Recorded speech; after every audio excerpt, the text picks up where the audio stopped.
Good morning dear students, I am Ritu Gupta, your dear subject teacher. आज हम class 5th की book नैतिक शिक्षा के अंतर्गत पाठ 8 बड़े घर के गायक पेज नंबर 24 पर पढ़ेंगे। ओके स्टूडेंट्स, सभी बच्चे वीडियो की सहायता से पाठ को समझेंगे। पाठ 8 बड़े घर के गायक। बड़े घर के गायक किसके बारे में बताया गया है यहाँ पर, उसके बारे में आज हम जानेंगे। ओके स्टूडेंट्स, यहाँ पे क्या है, किसकी स्टोरी है, यहाँ पे मुग़ल बादशाह अकबर जो थे उनके जो गायक थे तानसेन, उसके बारे में बताया गया है। और फिर जो बड़े घर के गायक है वो किसके लिए कहा गया है वो हम जानेंगे। ओके स्टूडेंट्स, बादशाह अकबर के दरबार के प्रसिद्ध गायक थे तानसेन।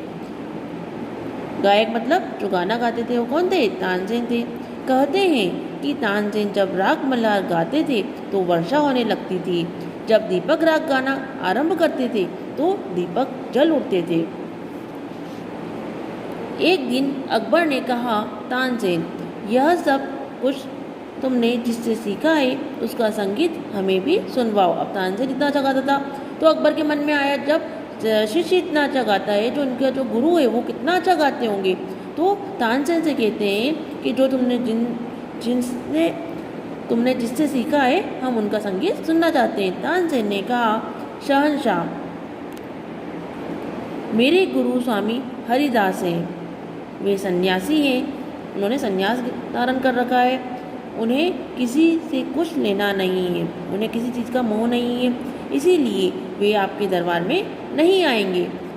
इसलिए वो क्या करेंगे, इसलिए जब उनको पैसा रुपया कुछ चाहिए ही नहीं तो वो आपके दरबार में क्यों आएंगे। कौन कहता है ये तानसेन कहते हैं। किसे कहते हैं, स्वामी, उनके स्वामी अकबर से। स्वामी हरिदास वृंदावन के यमुना तट पर पत्तों की झोपड़ी में रहते हैं। स्वामी हरिदास कौन है, वो तानसेन के गुरु हैं, है ना। वो कहाँ रहते हैं, यमुना के तट पर, यमुना नदी के किनारे पर। उन्होंने क्या कर रखा है, पत्तों से झोपड़ी बना रखी है, वो वहीं रहते हैं। अपने भक्ति संगीत से वे जंगल में मंगल बनाते हैं। किसी के लिए वे गाते नहीं, अपनी मौज में गाते हैं। उनका दुतारा केवल उनके लिए या भगवान के लिए ही है। मतलब उनका जो वाद्य यंत्र है वो किसके लिए है, वो अपने लिए गाते हैं या फिर भगवान के लिए गाते हैं। ओके स्टूडेंट्स, ये कौन कहता है, तानसेन कहते हैं। अकबर ने कहा, वे नहीं आ सकते तो हम उनके पास चलेंगे। जो मुग़ल बादशाह अकबर थे वो कला प्रेमी थे। उन्होंने बहुत सारी कलाओं को अपने दरबार में शरण दे रखी थी। बहुत सारे नवरत्न उनके दरबार में रहते थे।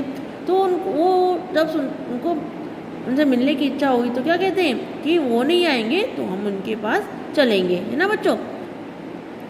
फिर देखो आगे क्या होता है, एक बार उनके दर्शन तो कर लें। तानसेन बादशाह को लेकर वृंदावन के उस जंगल में गए जहाँ स्वामी हरिदास रहते थे।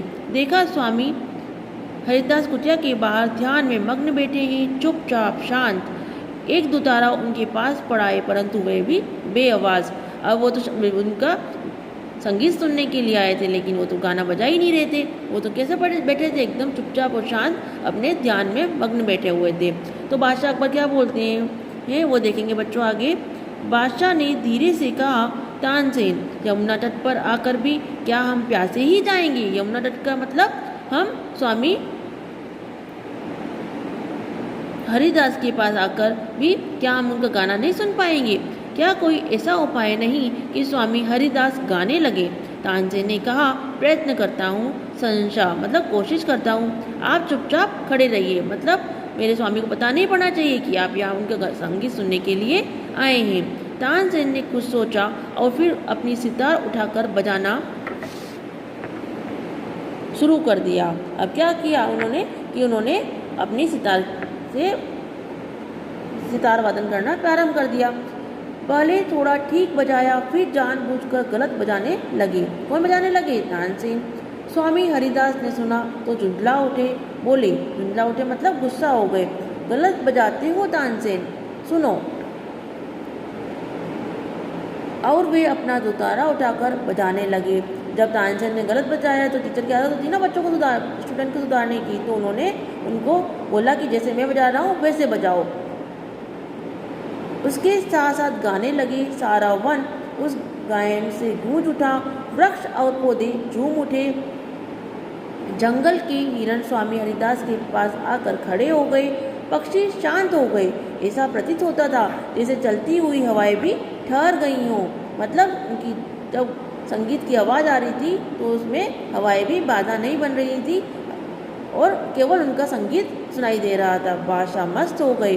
कितनी देर हो गई और यह भी उन्हें पता नहीं रहा। अंततः जब हरिदास ने गाना बंद किया तो बादशाह और तानसेन उन्हें प्रणाम करके वापस चल पड़े। फिर क्या हुआ, जब उन्होंने गाना सुन लिया तो बादशाह अकबर वो वापस अपने दरबार में जाने के लिए निकल पड़े। रास्ते भर बादशाह बोल नहीं सके। संगीत की मधुर ध्वनि उनके कानों में अभी भी गूंज रही थी। मतलब उनके कानों में केवल उनकी स्वामी हरिदास की आवाज़ गुंजायमान हो रही थी। रात्रि के समय बादशाह ने कहा, तानसेन तुम बहुत अच्छा गाते हो, भारतवर्ष के सबसे बड़े गायक हो तुम, फिर भी तुम्हारे गाने में वह रस क्यों नहीं, वह मस्ती क्यों नहीं जो स्वामी हरिदास के गाने में है। अब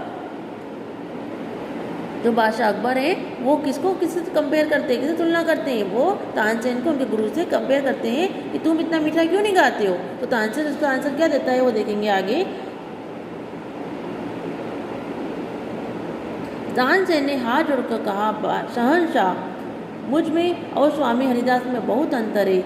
मैं हूँ दिल्लीपति का गवैया। मतलब दिल्लीपति का गवैया किसको बोला गया है, दिल्लीपति किसको बोला गया है बच्चों यहाँ पर, मुगल बादशाह अकबर को। उनको क्या पता, क्योंकि वो दिल्ली के राजा थे तो उनको दिल्लीपति कहा है कि मैं हूँ दिल्लीपति का गवैया, मैं आपके लिए गाता हूँ, दिल्लीपति के लिए गाता हूँ। स्वामी हरिदास जगतपति के गायक है। मतलब वह जगतपति मतलब भगवान के गायक है, भगवान के लिए गाते हैं, उसके लिए गाते हैं जो करोड़ों दिल्लीपतियों के पति है। मतलब जो अनेकों राजाओं के जो राजा हैं कौन है, सब हमारे सबके राजाओं कौन है, भगवान है, तो वो उनके लिए गाते हैं। वे बड़े घर के ईश्वरीय दरबार के गायक है। कौन है, स्वामी हरिदास। मैं छोटे दरबार का गायक हूँ। अकबर ने सुना, सोचा, समझा और चुप हो गए। धीरे से उसने अपने मन में कहा, जो भगवान के गुण गाता है उसकी वाणी में रस होगा ही। मतलब किसके लिए गाए, स्वामी हरिदास के लिए कहा है कि वो भगवान के लिए गाते हैं, इसलिए उनकी वाणी में क्या है, मधुर, उनकी वाणी तो है मधुर है और रस से युक्त है ना बच्चों। तो यहाँ पे बड़े घर का गायक किसको कहा गया है, स्वामी हरिदास को। ओके स्टूडेंट, सभी बच्चे पाठ को पढ़ेंगे और समझेंगे। Thank you, take care, bye.